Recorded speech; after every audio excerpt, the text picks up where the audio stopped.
Good morning, or afternoon, or evening. Happy day 2 of quarantine. I'm showing you a picture of one thing that I've been doing to keep busy is a puzzle. It's not going terribly, but it's also not going great. I'm missing one edge piece right there, and it's bothering me. All right, let's get to it.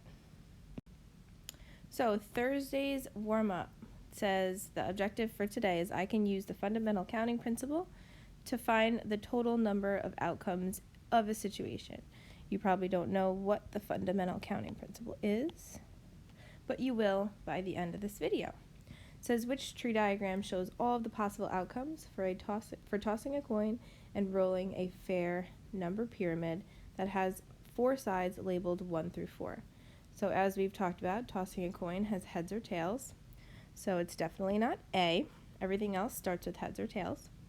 And then the options for rolling a number pyramid labeled 1, 2, 3, and 4, we have to make sure each of them, heads and tails, has 1, 2, 3, and 4 attached to it.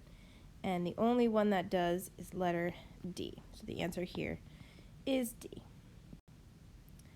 So again, today's video is going to be on the fundamental counting principle, which is much easier to find the total number of outcomes than the drawing a tree diagram. You don't have to draw anything. It's almost finding the exact same thing, but it's just a much easier way and quicker. So question 1, it says Tyler wants to take a class at the community center. The table shows the class options he's considering. All of the classes are only offered on Monday or Tuesday. According to the table, how many classes is he considering? So look under class. We got drawing, martial arts, and dance. That's 3. And how many days are the classes offered? The days are Monday and Tuesday, so that's 2. Complete the tree diagram to find the number of different class and day outcomes. So you go ahead and complete this tree diagram. I use black. So drawing, then it's Monday, Tuesday, and then this is your sample space. So martial arts, we have Monday, Tuesday, and then the last one is dance, Monday, Tuesday. From there, the sample space again would be, this one would be martial arts Tuesday, I'm being lazy, dance Monday, and dance Tuesday. So you already know how to do that. So based on this, how many outcomes are there? 1, 2, 3, 4, 5, 6. So 6 based on our tree diagram. Letter D says find the product of the two numbers you found in exercises A and B. How does the number of the outcomes in part C compare to the product of those two numbers? Hopefully you're thinking, oh, product, that is multiplication. So let me multiply what I found in A and B. A was 3 times B was 2. So 3 times 2 is 6. And look at that. 6 is the same as 6, the number of outcomes that we found in our sample space.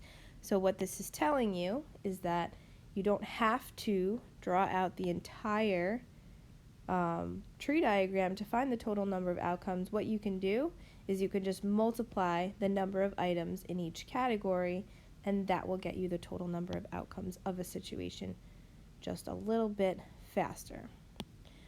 So you can use multiplication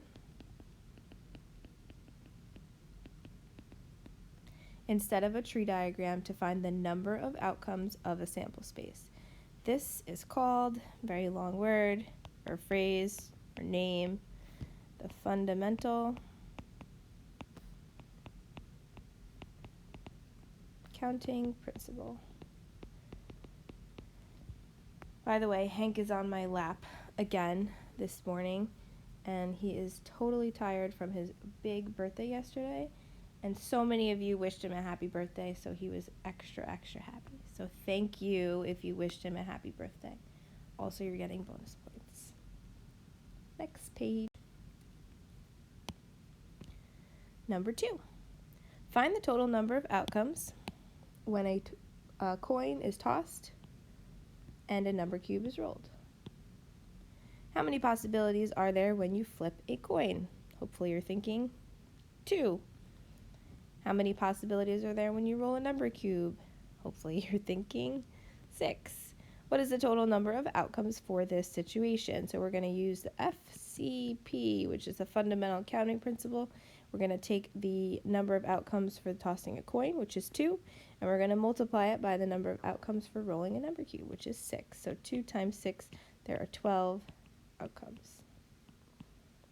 Now, if they asked you to list the outcomes, that would be a different story. You'd have to actually do the tree diagram, but they're just asking the total number. You can just use the FCP. Number 3, use the information in the table to answer the following questions. Letter A, it says find the total number of jeans available at the jeans shop. So let's count how many different possibilities in each category. So in waist size, we have 1, 2, 3, 4, 5. In length, we have 1, 2, 3. And in style, we have 1, 2, 3. So we're going to multiply all of these together. 5 times 3 times 3. And I know that 3 times 3 is 9, and 9 times 5 is 45. So 45 jeans. Letter B. What is the probability of randomly choosing a 32 by 34 slim fit? So 32, 34 slim fit, that's only one type of jean out of 45. And I did have my calculator handy, so wow, it's a very small percentage. It is 2%. Okay, so now I would like you to pause the video, and I would like you to try to do these for 5. That should say 1 through 5. 5 questions on your own, and when you're ready, I would like you to come back and check your answers. Good luck. Since this lesson is way shorter, I'm going to actually go over each one with you. I wanted to do that yesterday, but I ended up having to cut it out because my video was too long. I was talking too much. All right, number 1, tossing a quarter, dime, and nickel. For quarter, that's 2 outcomes. Dime, that's 2. And nickel, that's 2. So 2 times 2 times 2. 2 times 2 is 4. 4 times 2 is 8. Number 2, rolling a number cube and picking a cube from 4 different color cubes. So rolling a number cube is 6 outcomes, and then picking a cube from 4 different colors. That's 4. 6 times 4, 24 outcomes. Number 3, choosing between 3 movies at 2 different movie theaters. So 3 movies, 2 different theaters, 6. And number 4, picking an outfit from 3 shirts, 6 pants, and 2 hats. 6 times 2 is 12. 12 times 3 is 36. So 36. And number 5, find the total number of outcomes of choosing from vanilla, chocolate, and strawberry ice cream. So that's for ice cream, that's 3 different options. And then sprinkles, hot fudge, whipped cream, and Oreos, that is 4 for toppings. So 3 times 4 is 12 different outcomes, but then it says find the probability of randomly choosing vanilla with Oreos. That would just be 1 out of 12, which is about 8%. All right, hopefully you're finding this much easier than yesterday's lesson. Hopefully yesterday's wasn't that bad either.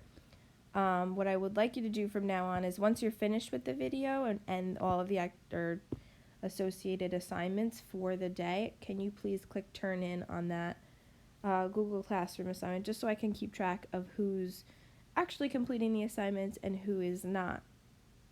Today you'll see again the warm-up as always, and then the video, some extra practice. Extra practice, since it's a PDF, can just be done on a separate sheet of paper, and then the review. You'll see review number 2 for today. All right, enjoy day 2 of quarantine. Hopefully Hank wakes up. Bye, guys.